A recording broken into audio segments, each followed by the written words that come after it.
As Indian people, we do not take the time to remember and honor our Indian veterans who served this country and served their people in reservations with honor and distinction.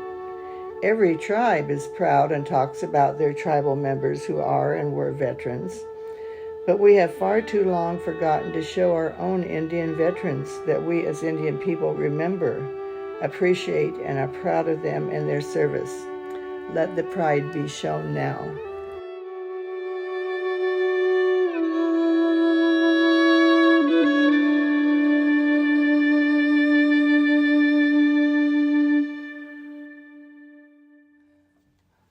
Well, my name is Sharron Lee Neval Savage.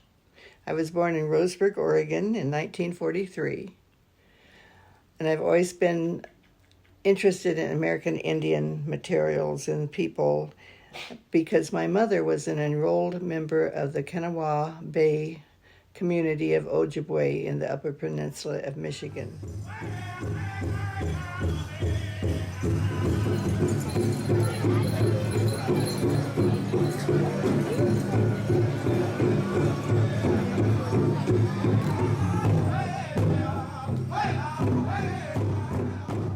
You might wonder what our goal is. Well, for 20 years, I've been involved in the creation of American Indian Veterans Memorial that would be placed at a national cemetery, the Riverside National Cemetery in California. California, where there's more American Indians who reside than throughout the rest of the country and in other states.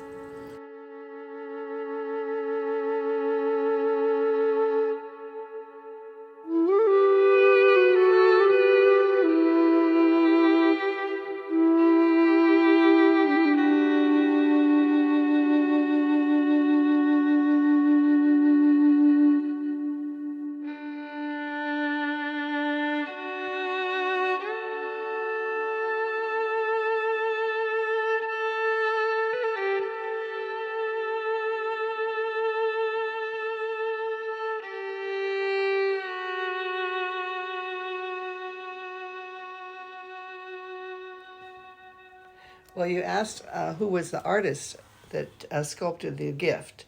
That was A. Thomas Schomburg of Schomburg Studios. He also has done one most recognizable sculpture in the past, and that's the Rocky statue from Rocky movies. He's also the sculptor of the war dog that's at the March Airfield Museum, and of the veteran who greets visitors to the National Cemetery, and many other large and well-known sculptures internationally. Tom is particularly tied emotionally and passionate about this project because as a kid he lived in one of the states where there were a lot of American Indians in the community nearby, so he grew up with a lot of American Indians and visited their families. And he's been very involved in his own emotion and background as he has worked on the gift. There's also been questions about who named the central statue for the memorial, the gift. That was Tom. And he's often, in his old words, explained that he feels that that sculpture will remind us that the American Indian lived upon the land that the cemetery is on and that we all live on in the United States of America. The land was a gift to us. It was not a gift given willingly. It was a gift given under very poor circumstances. But the American Indian people that are here now honor their land just as other citizens do, but I think a little bit more than the others because they kept it in good health for centuries before the white man came. One of the early meetings when Tom, General Brown, and Maurice Lyons were talking about what they wanted, they were discussing how the American Indian that would be the central statue should be dressed. And they were talking about, should he be in military wear? Should he carry a gun? They found out that's not allowed at veterans cemeteries. Should he carry a radio signifying that the code talkers know, because They don't want to just remember the code talkers. They want to remember that the American Indian veterans are the largest group to volunteer for military service in the country of any measurement in the military field. Every one of the American Indian veterans. So then they decided, well, maybe he should wear moccasins. Yeah, moccasins seem to be universal. Moccasins and fringed trousers, probably made out of rawhide, moved into bronze. And then Chairman Lyons said, why don't you just put a flag on him? And General Brown said, a flag? What do you mean a flag? He said, a United States flag. And he said, well, I guess that'd be okay. Well, that's where that conversation ended. And then Tom went to work thinking about it afterwards. And he decided, yes, that's what it should be, is a flag of the United States. But he decided it should be the continental flag, the first flag of the United States. So it tells everybody that the American Indian veteran has been a part of every battle the United States has fought during the time since the white man came to this land. So he wrapped it around him, and he wears that flag today as the gift in the center of the American Indian Veterans Memorial.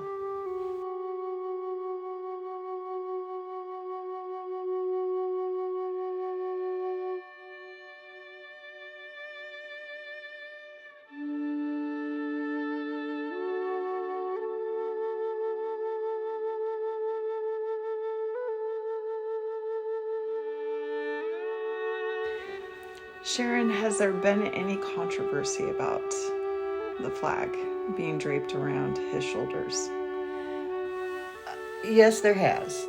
Not loudly, but occasionally I'll have somebody that sees the gift and they'll say, well, flag protocol is you should not use a flag for a garment. Of course, a flag is not a garment in its entirety, but also what leads me to show that it's okay, in fact, meaningful in this use, is that there's not only the garment that the hand is holding the flag together with, it also holds the Jefferson medal. And the Jefferson medal was a medal put out by President Jefferson when he sent the Lewis and Clark out to discover the West and see what we owed after the Louisiana Purchase. And that was supposed to be a gift to the Indian tribes that they ran into along the way, a gift from the United States coming onto their land. The American Indian already knew that they were being encroached upon. The Jefferson medal is held at his waist, dangling lower than his waist. It was meant to be worn around the neck as a symbol of the United States and the Indians together. But the gift statue questions whether that was such a wonderful thing or not.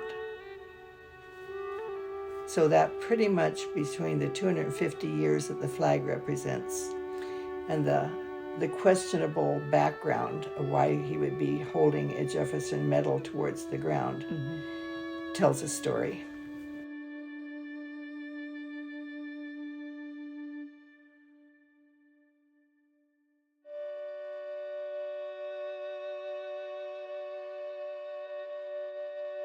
There have been a few challenges during these past years when we've been trying to fundraise for this monument.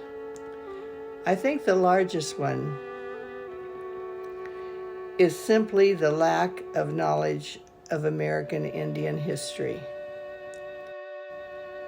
There are still places in this country where American Indians are not respected in the way that respect should be given. And that is kindly and without questioning somebody's backgrounds or their financial abilities. I grew up in a time, my early years in the 40s and 50s, And I remember in my childhood home when a tribe received a large amount of money. I wouldn't have asked or known what it was at that time. But I remember hearing on the street people saying, well, all they did was go out and buy the biggest Cadillac they could find.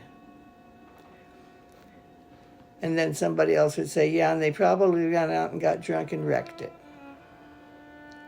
There are people that still think that the American Indian and their relatives are irresponsible.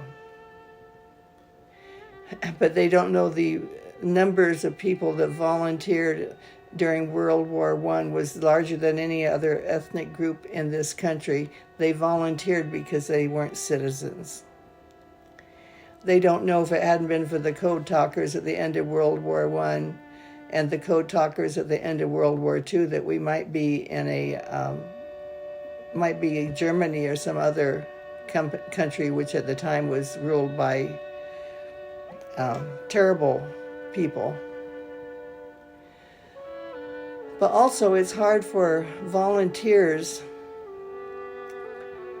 to go before very wealthy people and be accepted to ask for money. The rich and the poor are becoming more and more separated than they have been in a long, long time. And we have tried to reach some large companies. I won't use their names, but they don't want to volunteer for something like this, make a donation. But we kept on working, so now we're nearing the time when we'll be able to build a monument. But most of our problems have been financial or people who are uneducated regarding the indigenous land and its people. And unfortunately, we have lost 6 of our members, and we're not a large group, through death during the last 10 years. And personally, of course, that's been the hardest part. But we will complete this. Yes, you will.